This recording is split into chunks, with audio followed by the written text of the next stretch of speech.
guys! So today's video originally is just going to be like a get ready with me because I'm going out on a date with my lady friends. Kaya lang may bagong products ang Get Ready With Me Cosmetics. So meron muna tayong umaatikabong face swatch. But before anything else, let me just prep my lips. Lip Booze in Sangria. Get Ready With Me Cosmetics. So in case hindi ka pa aware, Get Ready With Me Cosmetics just released their new collection. It's the Seaside Glam collection. It's a collection of blush, contour, bronzer, and highlighter, pero in a stick form. And the packaging, you guys. Just look at that. Dun sa teaser nila, everybody was thinking, oh, it's going to be like a sunscreen or a sunblock or a tinted moisturizer or anything related to summer. Kasi nga, parang summer theme yung teaser nila. Turns out, it's actually blush, contour, bronzer, and highlighter. But I love the packaging, you guys. And when you open it, stick form at the twist. Unahin muna natin yung contour. As you can see, iba yung color ng packaging. Same, parang may pagka-prism yung main body. And then shiny shimmering yung cap. Pero yung bronzer ay mala-gold. And this contour that I have is like bronzy. Yeah. So, unahin ko muna yung contour. I have 2 shades. Pero sa collection, merong 5 shades. What I have is a clear and creme brulee. What I don't have is waffle, crawly, and toast. Again, this is a bronzer. So, I'm expecting na mala-warm talaga siya. So, this is a clear. Oh my god, it's so creamy. Buttery creamy. Hindi powdery creamy ha. Like, buttery creamy. Okay, napasobra ako ng lagay. This is a clear as a bronzer. It's a brown na parang may orangey undertone. Siyempre, hindi siya i-apply na ganito kakapal. But, you know, just to give you an overview kapag nakasmudge siya. Next shade that we have is called Creme Brulee. And this is a medium shade. Yung eclair is light eh. Ayan, just to give you a comparison sa packaging. This is eclair and this is Creme Brulee. Pero parang mas light yung creme brulee. So this is creme brulee, you guys. And I don't know why, pero it is so much lighter than eclair. I mean, but it's for medium daw. Baka, I'm not an expert when it comes to bronzers, so I don't know why yung pang medium ay lighter and yung pang light ay deeper. Like, parehas naman ako ng amount na nilagay. But yeah. So this is eclair and this is creme brulee. Now for the contour sticks, merong 3 shades din. But what I got is the shade Cafe Au Lait. What I don't have is Affogato, which is for fair to light. This Cafe Au Lait is for medium. For the deeper shades or for tan, Con Pana. Yep, definitely my gray undertone. So definitely this is for contour. Again, ito ang Cafe Au Lait. Now, let's move on to the highlighter sticks. And kompleto ako ng shades. I have all 3. So, we have Honey Glazed, which is rose gold. Cocoa Jelly, which is a champagne gold. And Maple Syrup, which is a warm bronze gold. So, this is Honey Glazed. Akala ko magiging parang like pink siya, but it's not. Meron kang makikitang hint of pink, pero hindi siya parang overwhelming mukha ng shimmering eyeshadow na pink. Very nice. Kahit yung mga warm tones, magagamit ito. Next, we have Cocoa Jelly.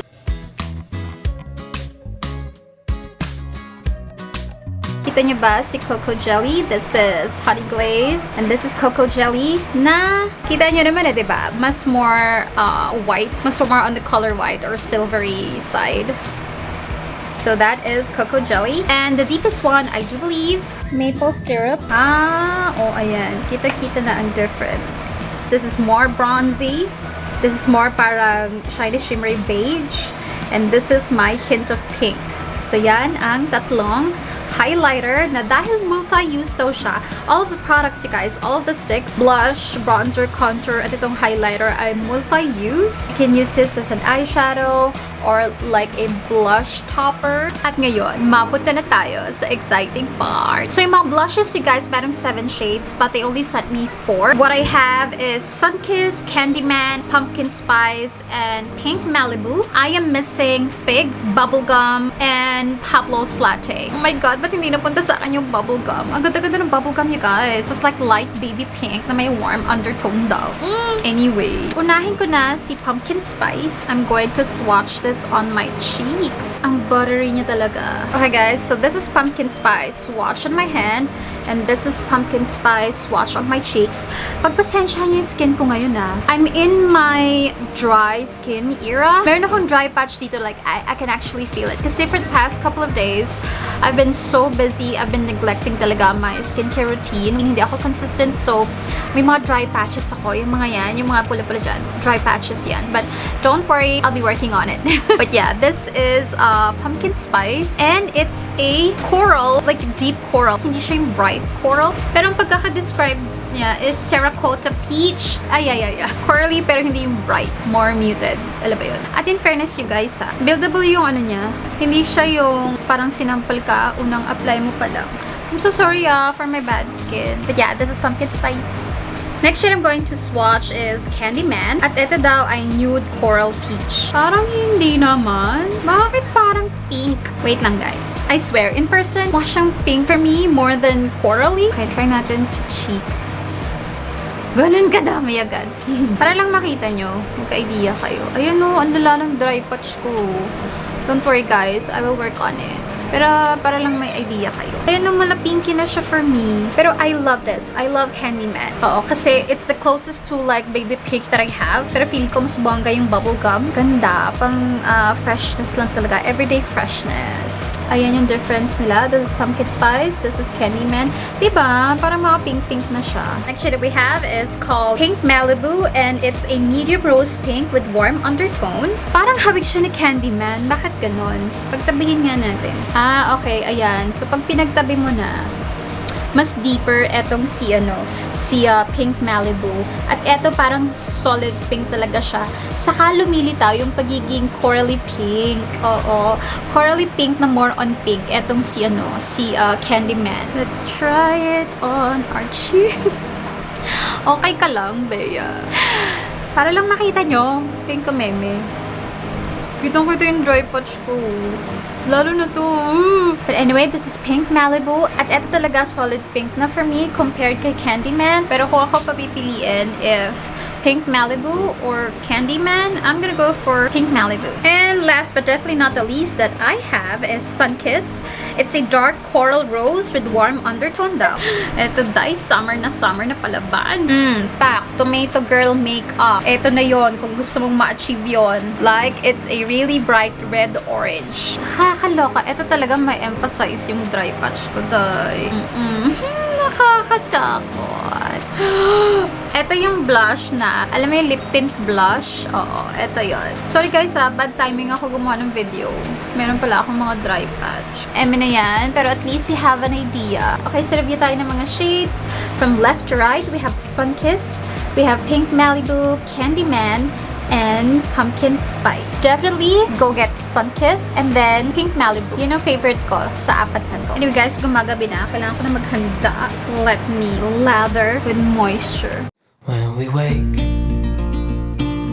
hear the birds and see the sun. Side by side our fears are done. All the good times just begun.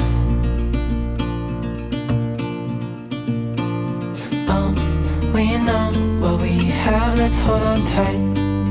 Found what we're looking for in life. Call us crazy, but things are finally right. With you and I, the future is bright.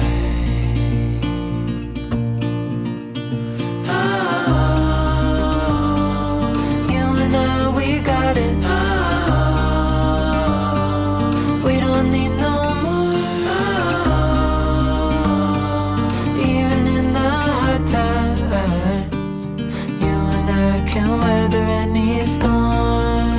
Alright guys, so this is the finished look and meron ako napansin a couple of things habang ina-apply ko siya. Well, first of all, pag ginamit mo tong Glam and Go Stix, make sure na ultra moisturize yung skin mo kasi nakita nyo naman, nagka-cling siya sa mga dry patches. It's a cream product. Usually, ganun talaga kapag cream products, talaga magka-cling siya sa dry patches kapag hindi well-prepped yung skin mo. Pero ngayon tingnan nyo na nag-moisturize ako and I have a little bit of foundation. As in, bonggang skin prep. Hindi siya like, nagka-cling sa dry patches ko. Kasi nga merong, may moisturized layer. And then make sure you store it sa not super duper hot place or hot area kasi it will melt. Kanina kasi sobrang init nung araw at talagang sobrang extra dulas niya kasi nga nagme-melt na siya. Sometimes it's good kapag ka-blush para alam mo yun, mas seamless yung pag-apply. Para naman pagka-contour na gusto mo talagang chisel yung jawline mo or yung cheekbone mo. Baka medyo maging magalaw siya masyado on your skin. Lalo na kapag super duper madulas siya or slippery. So basta just like any other cream products, wag nyo siyang i-store sa like super duper hot area. Wag nyo iwanan sa ilalim ng arawan, utang na loob. But overall, nag-enjoy ako sa paggamit ng products, you guys. I love the contour that I have. And of course, itong aking highlight. So, make sure to follow me on Instagram kasi for the next, I don't know, couple of days, most likely, ito yung mga products na gagamitin ko as I do my Get Ready With Me reels. Yeah, I will link the products down below sa description box in case you're interested. Anyway, congratulations to Get Ready With Me Cosmetics for a new product launch. Congratulations kay May at sa buong Get Ready With Me team. Good job, good job. Ako personally, nag-enjoy ako sa paggamit ng mga products and wag sa akin to for sure.